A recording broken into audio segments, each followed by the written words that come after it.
সকল নেতৃবৃন্দকে আহ্বান করছি।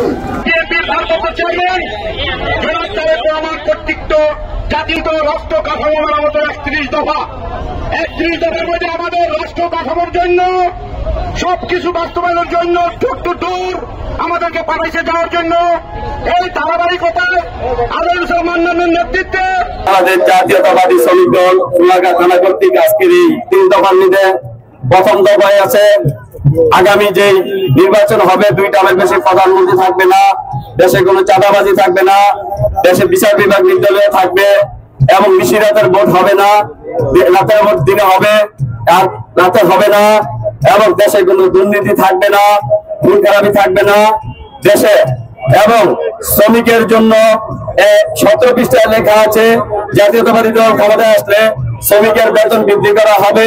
লিফলেট বিলি এবং রেলির সম্মানিত সভাপতি এবং উপস্থিত সোনারগাঁ উপজেলা বিএনপির সংগ্রামী সিনিয়র সহসভাপতি মলকাপাড়া ইউনিয়ন বিএনপির সভাপতি কাজী নজরুল ইসলাম টিটু ভাই উপস্থিত আছেন।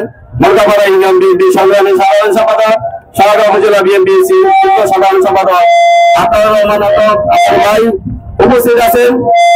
আমার বস্তি ইউনিয়নের শ্রমিক দলের নেতৃবৃন্দ, পৌরসভা শ্রমিক দলের নেতৃবৃন্দ এবং যুব দল, ছাত্র দল, স্বেচ্ছাসেবক দল, মহিলা দল, জাসাস, কৃষক দল, মৎস্যজীবী দল সহ সকল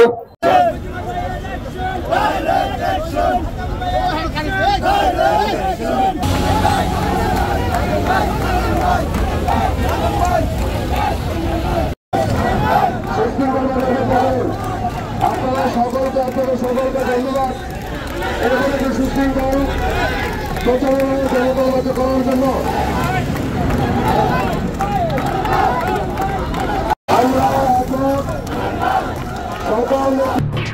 এলো খবরের কাগজ, নিখাদ, নির্ভীক, নিরপেক্ষ।